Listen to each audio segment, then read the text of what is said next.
Well folks, you'll just have to bear with me now because I'm just having a quick rest at the summit of this little hill here in Glencoe.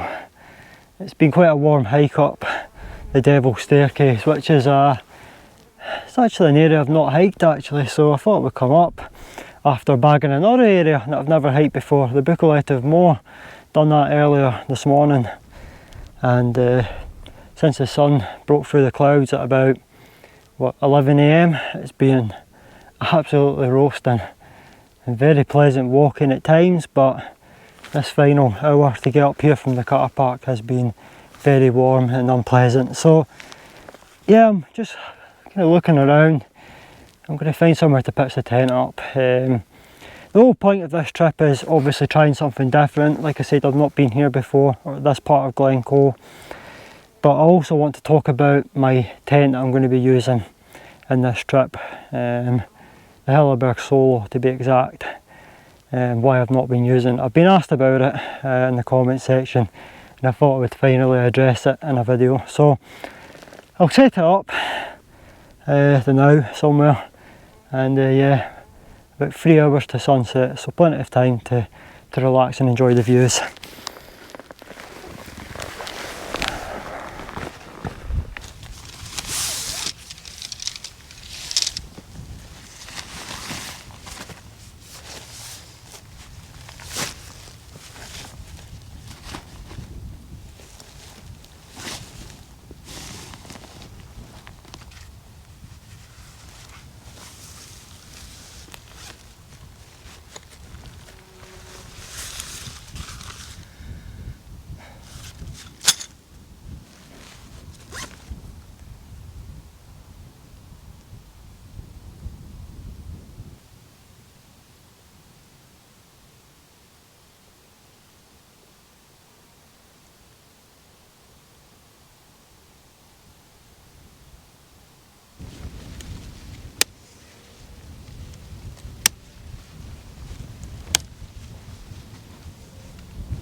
Alright, so the tent's finally up, and I'll talk about the tent eventually, but I've still got to put the rest of my gear up, and it just takes forever setting up sometimes, it feels like it.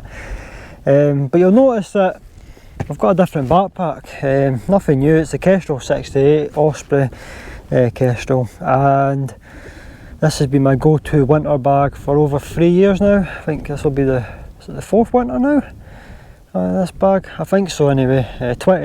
21, 22, aye, this will be my 4th winter with this bag this year, so it's served me really well.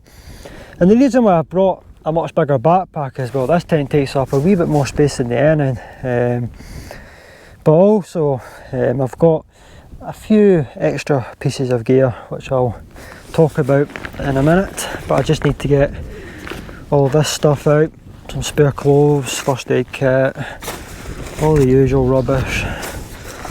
My non-essential electrics like my speaker, my lights. I've just realised one of my lights is on, so I have no idea how much battery's left in that. Tin of beans, that gives away what I'm having for dinner, and a wee towel to dry off my dishes or whatever, so I've got that. Anyway, the main event now, well, kind of, got some pans, we'll get there. Food, sun cream. What else? Yeah, finally getting to the exciting bit. Right, let's get into it. Alright, so it's getting a wee bit more serious now, so we'll do that last. Oh, I can't even remember what I said in the last clip, you know that. I was talking about all the rubbish in my backpack, wasn't I? Jetboil, the usual stove I've got. this is just the usual professional video from me. You've seen this in my trip up Ben H, or H, or however you want to pronounce that, Corbett in the Trossachs, so I'll move that on. What else have I got? My big jacket. It's going to get cold tonight, so I'll always take that anyway. My usual pillow. We're getting there. Right, now it gets more interesting because I've got my sort of inner liner for the sleeping bag, the Thermalite reactor from Sea to Summit, regular size this. It makes a massive difference in the winter. It was kind of cold in my last camp and I thought I'll just take this again because it has been quite cold recently with the clear skies, so I'll set that up if I need it, so I'll leave it now. And I've also brought this back as well. This used to be one of my go-to pillows. This is the Thermarest luxury pillow, it's just called that. And all you do is you just kind of roll it up here. I usually give it a wee shake. There you go, you've got a really soft pillow. And this does make a massive difference to my nights. So I'm going to start bringing that for the longer nights again. This pillow is okay if you're doing like a 40km walk or a 30km walk around the Cairngorms or the Loch Millerduck route, but, well, Loch Millerduck, if you do the 12 it's about 60km, but yeah, for what, a 3km hike from the car, why not just take the bigger backpack and take gear that's going to make your camp a wee bit more comfortable, eh? So I thought I'd bring this back, and I have bought a new sleeping mat. This is a wee bit heavier than my Thermarest mat, but this is the Trekology UL80. I'm sure you guys have heard of this. I've used it once in a car camp and what a difference, man. It's so thick and so comfy, and it's actually quite long. It's a wee bit longer than my Thermarest, I think, so yeah, massive difference, eh? So can't wait to actually use it on my first wild camp. Really happy with that purchase. It was like £40 or something, and it's a lot more comfy than the Thermarest, you know. So I'm looking forward to trying it out. It's a bigger pack size, and as I said, it's heavier, you know, but I'm quite happy with it, and I'm looking forward to, like I said, getting my first wild camp done with it. So I'll set most of this up, which I'm not going to bother filming. I'll talk about this tent, and then we'll enjoy the views, and then I'll cook tonight's dinner. Thankfully that sun's behind the cloud now. Oh. Yeah, 2 months where we've been wanting the sun. Now that it's came out, I want rid of it again. It's so warm. And yeah, I've got my waterproofs, but I don't need them. Tent's all set up, inside that is. Thing is, I always put my backpack inside the inner with me to try and stop the spiders and that getting in it. Too little, too late, you know. They're everywhere. I could spend the next half an hour searching this backpack and I'll still miss them. Then when I stick it in the inner, give it 2 minutes and I'll be crawling about my sleeping mat and sleeping bag, and I'll throw things about the place trying to get them out. So I think I'm just going to have to accept that when I get home tomorrow, the backpack goes straight out the back garden. It ain't going in the house. There was one trip I done at the Pentlands. Can you see me, by the way? Because I need to get down. There's one trip I done at the Pentlands, and yeah, I came home and brought like just about everything you could find on, you know, in the grass. I brought it home, stupidly went straight to the bedroom where I keep all my camping gear in the wardrobe, and mate, it must have been a week solid of just clearing spiders and all sorts of stuff like out the bed and that. I was, yeah, freaking out. So yeah, whenever I get a camping trip now, especially one like this where there is a lot of insects about, I go straight to the garden shed, completely empty the backpack out, spray the bag down with spray that's designed to, you know, kill them basically. And yeah, seems to work okay, but I definitely don't want to repeat that. Waking up with just about anything, man. Just if you've like it's common sense. I don't have any common sense, that's the problem. But yeah, just in case you're like me and you don't have common sense, learn from my experience. Do not come home from a camping trip in the middle of summer and throw your backpack on your bed and unpack it. Because these spiders and all the other insects, they'll find a way. They'll find somewhere to hide. And then when you find them, it's an unpleasant surprise, as I found out. Anyway, I've got dinner. That's a backup in case it goes mess up. But it's just burgers and beans tonight. Can't be that hard, can it? Just cook the burgers, then the beans, chop the burgers up, throw them in the beans, and then mix it up. Is it going to be easy? Probably not with me. Right, anyway. Let's go and make some food before the midges come again. There's a wee bit of wind, so I should probably make the food. So I'll do that right now, folks. Got my stuff here. Just need to get the burgers there in the tent. What a view, man. Oh mate, this view is amazing. Right, here we go, folks. Got some oil in the iron brew bottle again. I was drinking out of the iron brew an hour ago because that's just me being me. The midges have now found me. Oh, that could be a new one, guys. Cooking disaster with a midge net on, because it's gone on. Why can't they just stay at the tent? They were happy there 10 minutes ago. Oh, that's not the midge net. That's the net for the pan. That's the midge net. You know what it's like though, folks. When the midges come, it's an emergency. So I had to react, and I reacted by getting the wrong net. Imagine I got that in my head and I got it stuck. Ah well, at least I would have been permanently protected by the midges. Right, anyway, enough of that. I've got 2 pans, one to cook the burgers, one to cook the beans. We're going to cook the burger first. So, Jetboil as usual. I've just realised I forgot to pick up the attachment for the Jetboil. Bear with me. So this is what I forgot, folks. I hope you can see me alright. Trying my best here. Getting absolutely eaten alive. Hopefully when I start cooking these burgers, the midges will get scared and fly away. But you know what? I don't care anymore. I'm not hiding in the inner.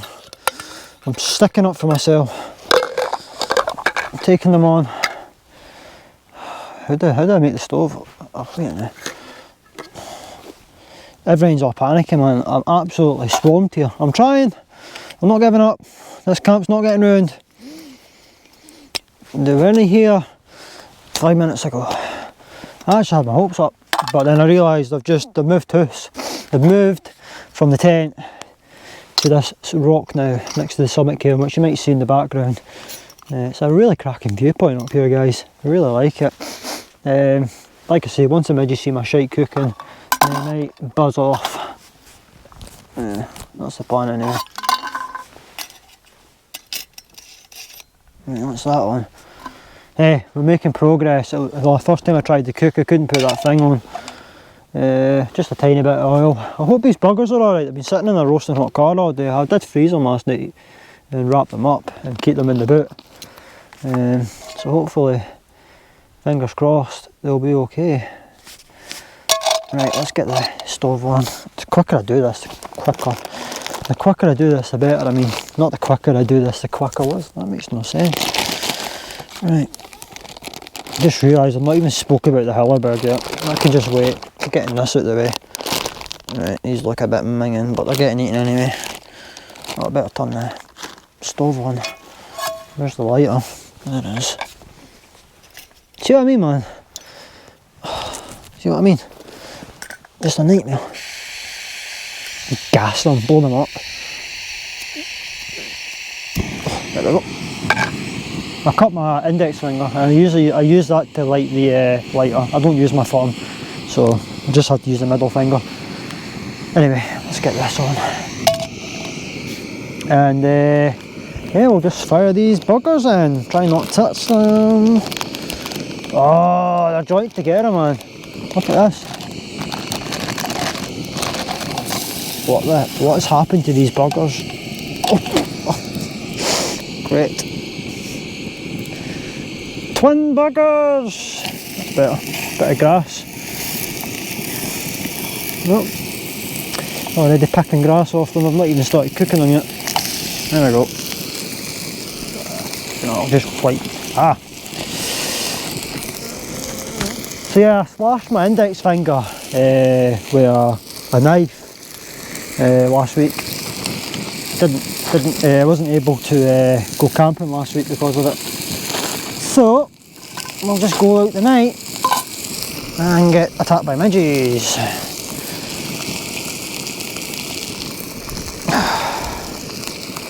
Yeah.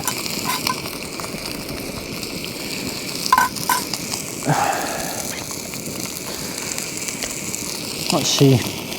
Half past six.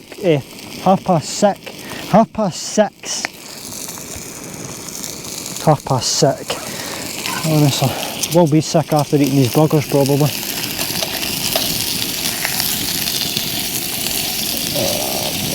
They're already looking terrible.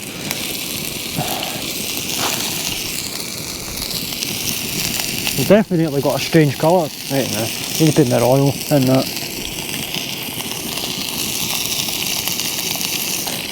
Must not be flat because the oil's going to one side of the pan, which means one burger's absolutely swimming in the oil and the other one's, well, the other one's absolutely getting dried out. That's better. That's much better. Right. So it's just a tiny tin of beans tonight, folks. Why not? Right, I'll change the camera position so you can get a better view. It's Stob Gerard. I don't know if you can see me. Can you see me? Can you see me? I need to come down. Come down. Oh, goodness. Right, you'll see me now. I'm right up and close with these burgers now, watching them get burnt. Certainly a strange colour. Bit of grass there. Right, try again. So yeah, that's been a cruelest behind. I camped there a year and a half ago. Brilliant camp that. I'll put a link on your screen right now. I probably won't, I'll probably forget. But yeah, camped there last year. Great camp. Absolutely. It was honestly Glencoe, mate. It was one of the best places for camping. And hiking. I mean, I can see why it's so popular.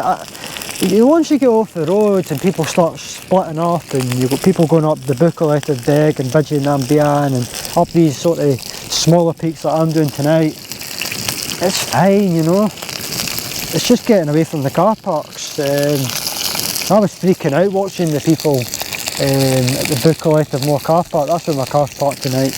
It just needs to cross the road and I'm onto the Devil Staircase, but wow, watching these people trying to get away or getting by these potholes. You know, I was speaking to a woman in the car park about it, really nice person actually, just visiting Scotland from, I think she's from America. Really nice person. I gave her a lot of information about Glencoe. My knowledge here is getting better because I come here a lot now. I did say in my previous video that I didn't come here much, but when I do I really enjoy it. But yeah, I come here a lot more. It's about what, an hour and a half to 2 hours drive for me. So it's not bad at all. So yeah, enough of Glencoe. I'll show you the scenery, hopefully. I need to talk about this tent, I keep forgetting to talk about it.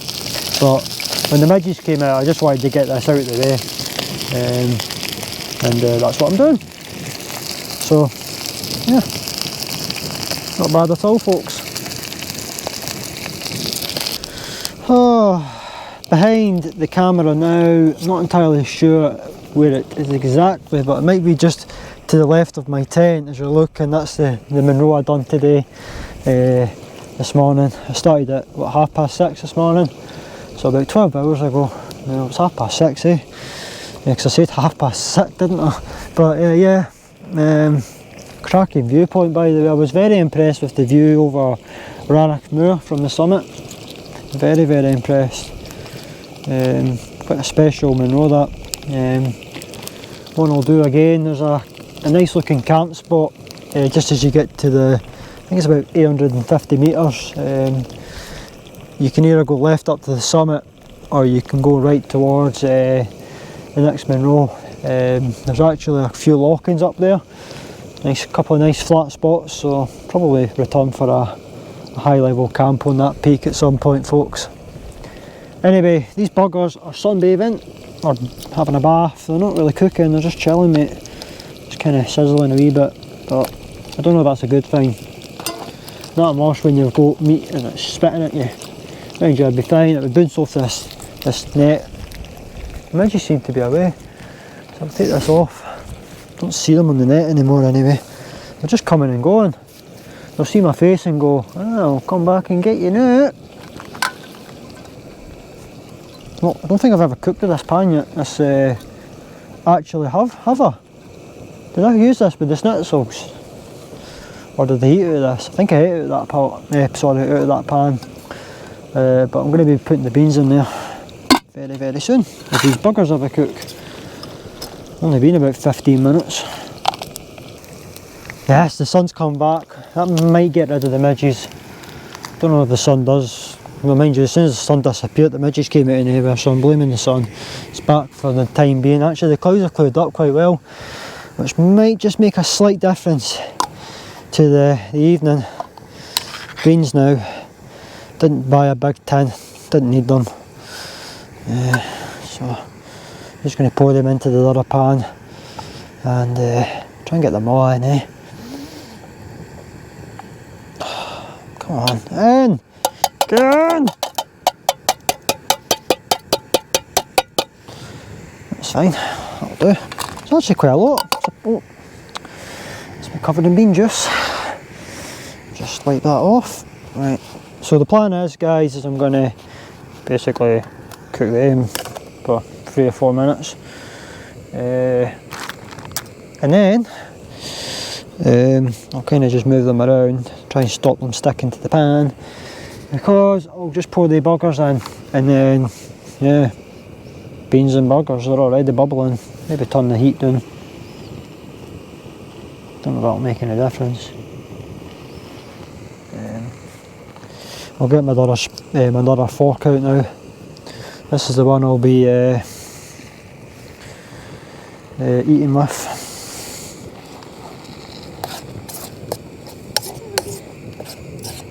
Oh doggy.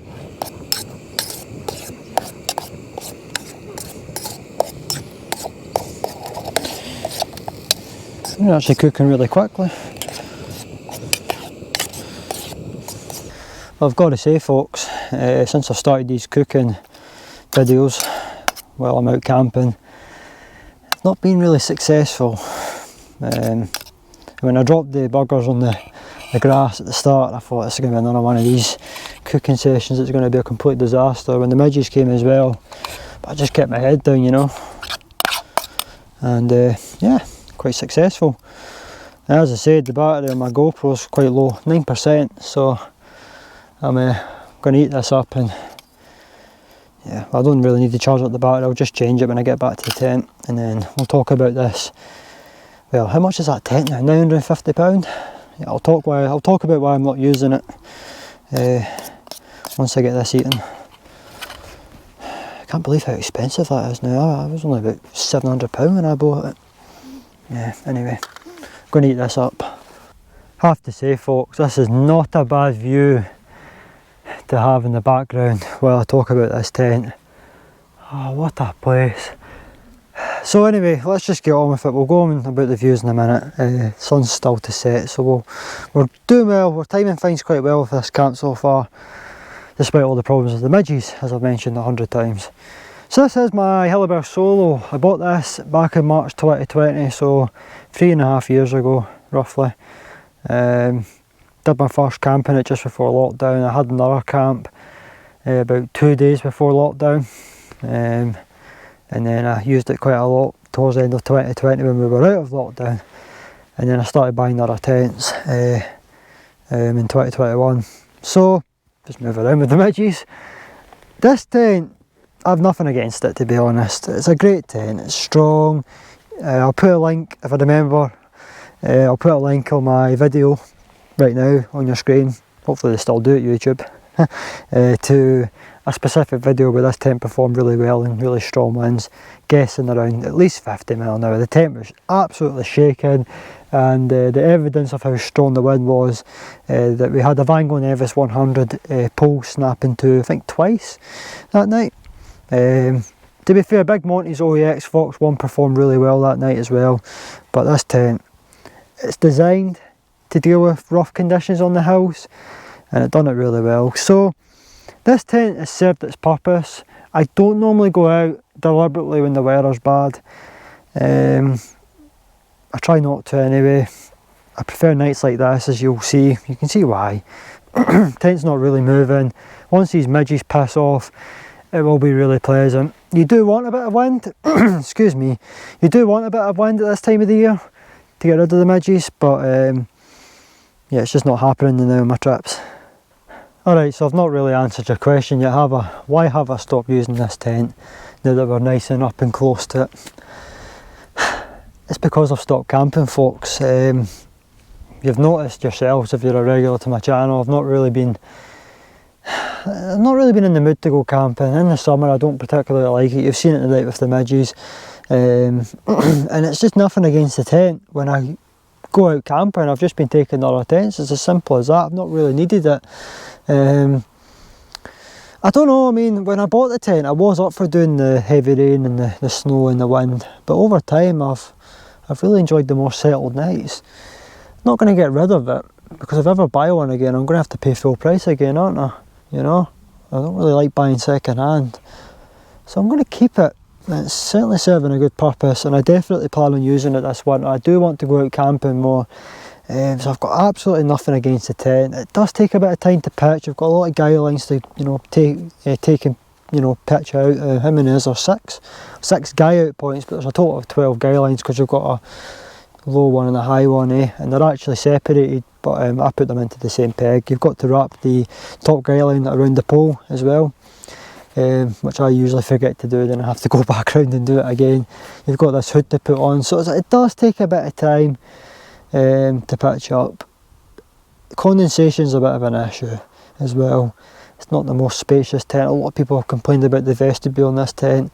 I have no issues with the vestibule. It is what it is. This tent, you know, at the end of the day, like, you know, you see the photos of the tent, you see videos and that. If you're going to buy a tent and you want space, get the Nalo 2 or the Mange 2.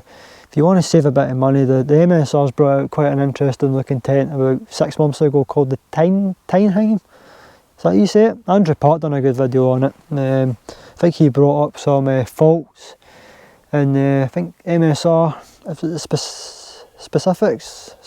specifications. Can't even get my words out, but Andrew Park made a good video on it anyway. Highlighted a few problems, and MSR I think sent them out the MSR Teinheim. So there's options out there. I mean, another thing a lot of people probably notice on my channels, I do use the same tents. I buy what works for me. If I don't particularly like it, I'll get rid of it. Thankfully most of the gear I bought I've actually liked and I've kept on to it, you know. But yeah, it's just, I've been doing other things. Low level camps has been something I've done a lot of, and I have been lucky when I have planned my camps. I've had nights like this. I wouldn't have took this tent tonight if I wasn't doing this video, just this 3 or 4 minute video about this tent, because I don't need it. It's not moving. I could have got away with the, what's that tent called, the Enan tonight, you know. So I'll just repeat myself, I've no issues with the tent, I'll be keeping it, and hopefully I'll be doing more camps and I'll continue to use it. Hopefully that answers your question, guys. Alright, so now it's time to show you the views, or the other views from this wee hill here. We're over 600 metres, but because a lot of the peaks in this area are a lot higher than this peak, the sunset's done now, for me anyway. It's still happening, but I'm not seeing it anymore. It's behind all the higher peaks, so it's actually not a bad thing, because I had to watch where I was angling the camera to try and make sure the sun wasn't affecting the clip, so hopefully I've done a good job with that. It's quite hard to tell when you're filming with a small screen. So yes, this is looking over to the Monroes group. I'm not sure how much of it I've got in here. I think you'll not see Binny and Moore, School Elmore and Binny and Beg over there. But you might see like Snugpak, Mullick and Corey in, Naturehike in, possibly Ben Nevis, which is part of the CMD array, obviously the highest mountain in Scotland, and Carmore Gerard. Yeah, the GoPro's not going to pick that up. It's quite a sharp, pointy peak that. Yeah, you never know, it might look alright in the big screen, but I'll find out when I get home and edit it. But yeah, that's the Monroes group, I always love coming back to areas like Glencoe and Fort William and all these places, because it brings back memories of the Monroes. I done the 10 Monroes in one day, 40 kilometres, over 15 hours walking, moving time around 11 hours I think. Done a lot of stopping, as you do. It was a beautiful hike. Started at 4 AM and I think it was just the back of 7 I got back to the car. So yeah, I mean, just brings back good memories. I mean, I only done it 3 months ago. It was the 9th of June, Friday I done it, and today's the, I always tell you when I'm doing these camps, today's the 1st of September, we're into September now, another Friday. Fridays, man, the best day of the week, kind of. I work every second Friday, Saturday, but the ones I'm off are pretty good. Like this one, because you can come out, and if the weather's on your side like it is this weekend, you get cracking views like this. And I'll tell you now, I've only got about an hour left of daylight, and I'm going to make the most of it, because this is stunning, folks. And I'll point the camera somewhere else. I will probably point over to Stop Jetboil and Crease and Mulavuri right now. I know you guys have seen it already, but let's talk about them because they're some size, especially Crease and Mulavuri in the background. So yeah, I'll show you that right now. That's the Monroes in Ben Nevis.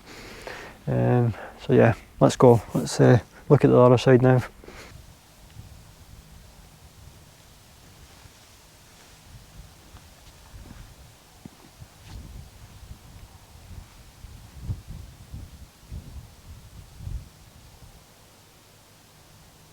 And here is arguably the best view from this hill. My tent is facing directly towards this, on purpose of course.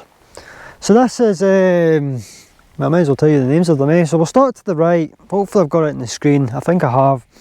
To the right hand side of my tent you'll see Stogcurry Rannoch, which is part of the Buachaille Etive Mor, 925 metres roughly thereabout. It's one of the smallest Monroes in Scotland. Behind that, or to the left of that, is Stobnabroig. I should remember that, I just done it today. It's the one at the back of the Buachaille Etive Mor. I think the peak in the middle is called Stobnadori. I might be pronouncing these wrong, but I'm trying, alright. Then you go Stop Jetboil, the most photographed mountain in Scotland apparently. Don't know if there's any truth to that, but people are so convinced it is, so I'm just going to say it is. To the left hand side of that you've got Crease and Mulavuri, which are very impressive from here as well. Not done them yet. It's just day 2 in the Naturehike I need to do in this area now. And that'll be Glencoe ticked off as far as the Monroes go. I've done the Ben Starr group, which is the 5 at the bottom of the Glen Etive road. I deliberately got them done as soon as possible just so I didn't have to go back down that road again. Done all 5 in a day. So that's a good option, a very good route, 30 kilometres. So yeah, not a bad viewpoint though. The peaks we can see here, not bad at all. And just like that folks, the evening's pretty much done outside. I'm going to go in the tent, I don't need to film anything inside the tent. Still enough light to get enough filming done outside before it gets dark, and obviously my vlogging light's low on battery now.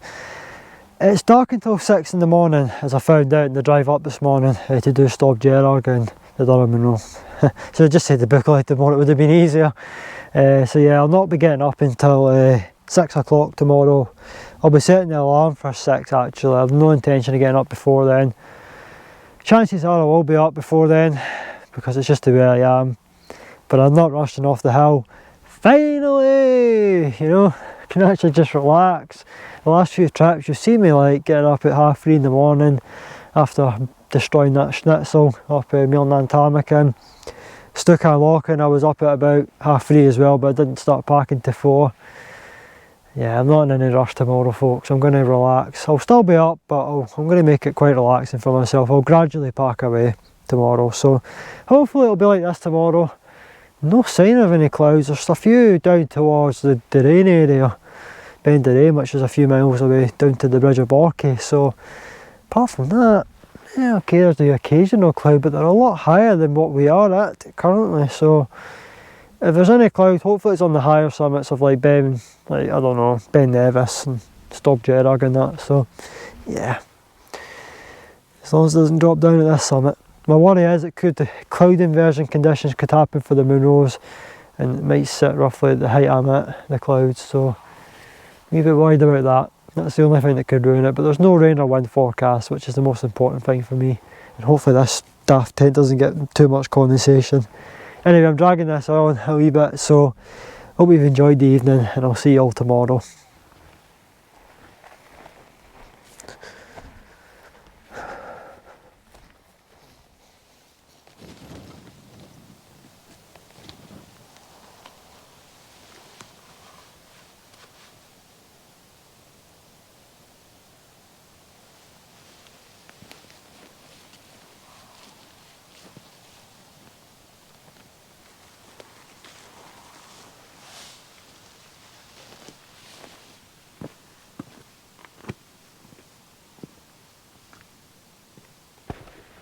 Well, good morning everyone. It's a nice morning. There's a lot of cloud about, but some nice colours in that direction over there, which I'll let you see now. Me a bit disappointed though. I thought it was going to be a better sunrise this side as well, with all the hills over here going pink, but it's just not meant to be. The last time I was up here on that mountain over there, being a cruelist, I got a cracking sunrise hitting off Stob Hilleberg, which is behind. Hopefully you'll see it in the background. Now, as far as Monroes and the cloud go, it's just Ben Nevis and Carmore Hilleberg in that direction. The Monroes directly in front are all free of cloud. So the cloud line must be about 1200 metres at least for those two peaks to be in the cloud and for the rest not to be, because the clouds are above us all, you know, stretching away back towards the Bridge of Orchy and north of Ben Nevis is in the, well, the clouds are down anyway. Further east though is the place to be, as you would have seen there. It's a beautiful morning over there. So yeah, it's nice like. So here is my new sleeping mat that I ordered a couple of weeks ago, the Trekology UL80, and I have to say, what a difference this sleeping mat has made to the night. It's definitely contributed to the better sleep. It's so thick. I like the design of it, it's very comfy, and it's a wee bit longer than the Thermarest as well.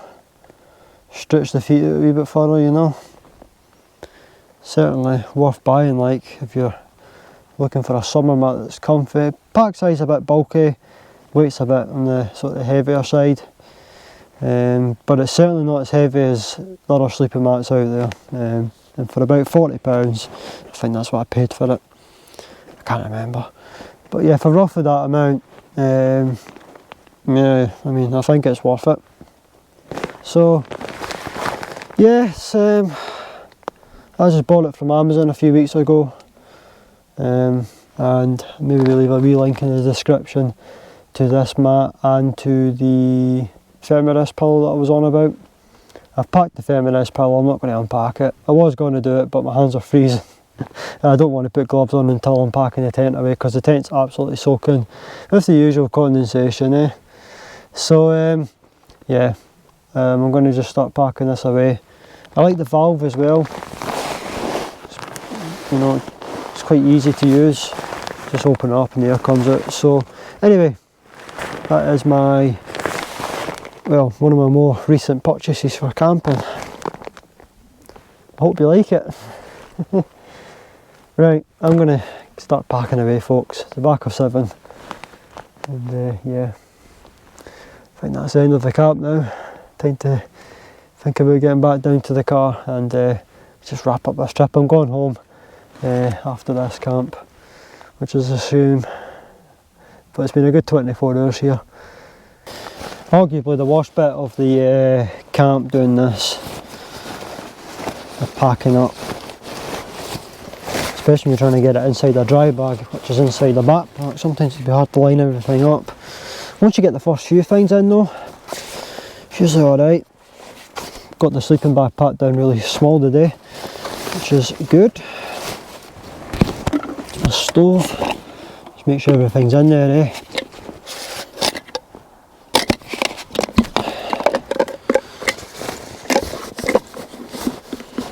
What else can I put in here?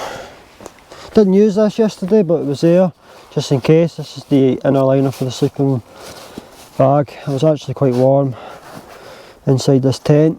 The tent done the job really, didn't get any drafts or anything coming in through the inner, which you would expect with this tent.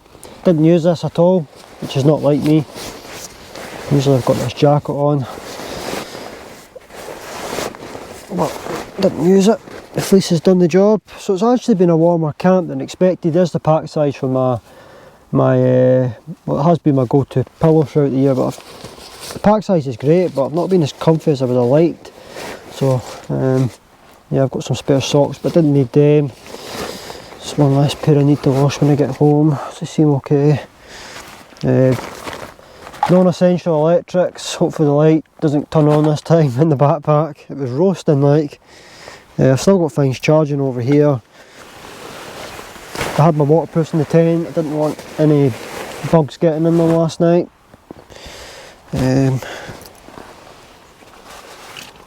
What's this? This is my essential electrics, so like spare batteries, spare head torch, which is actually coming off now. Battery bank in there, so stuff that you actually need to take on a camping trip. Whereas in here, it's like my lights for my filming and stuff like that. I have got another head torch in there.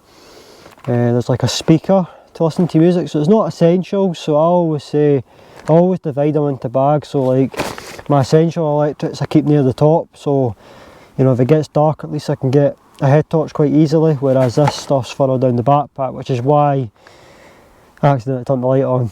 But I've been camping for 4 years now and that's the first time I've accidentally turned the light on, so it's not too bad.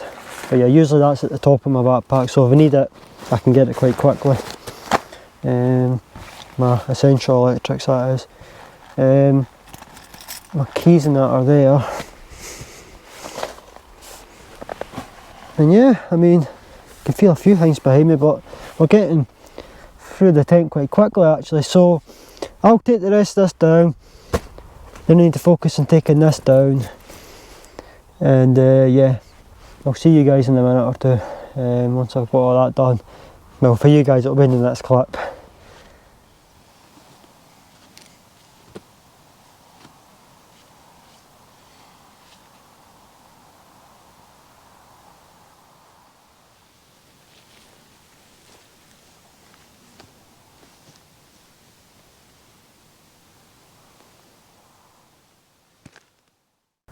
Alright, so while I remember, I better give my location rating out of 10 for wild camping.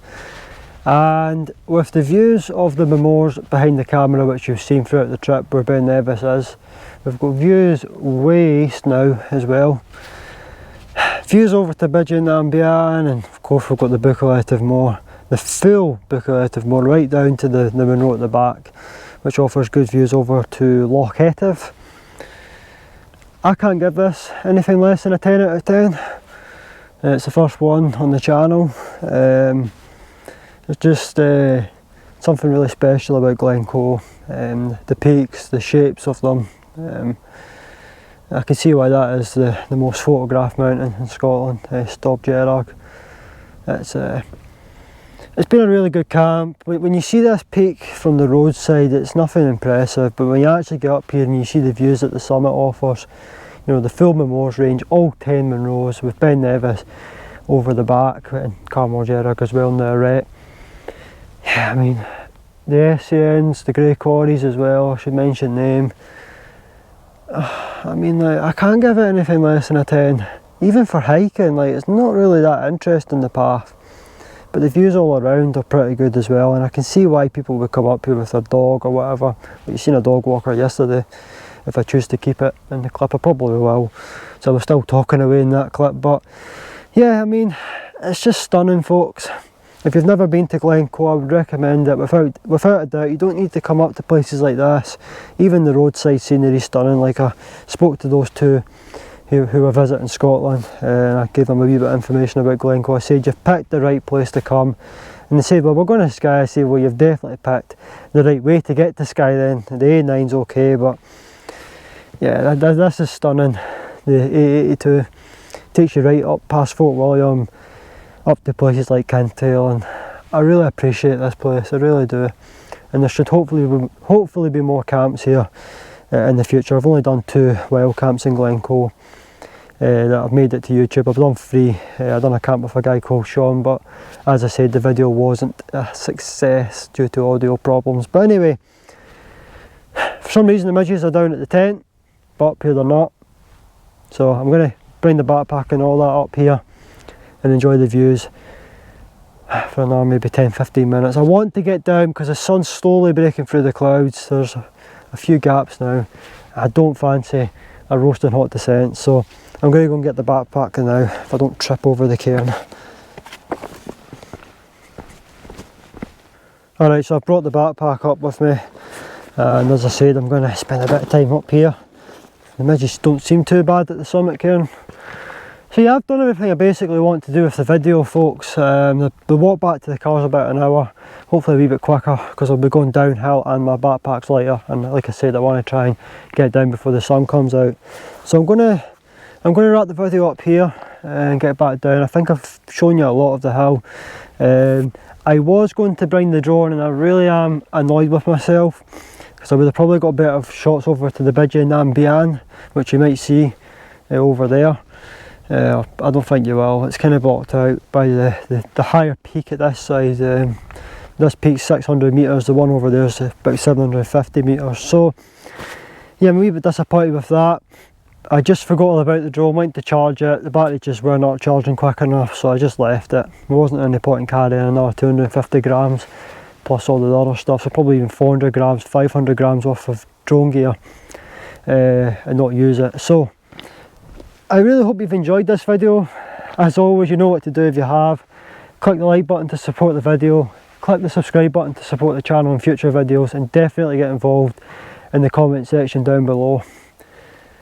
And from Glencoe, thanks for watching, and until the next trip, take care.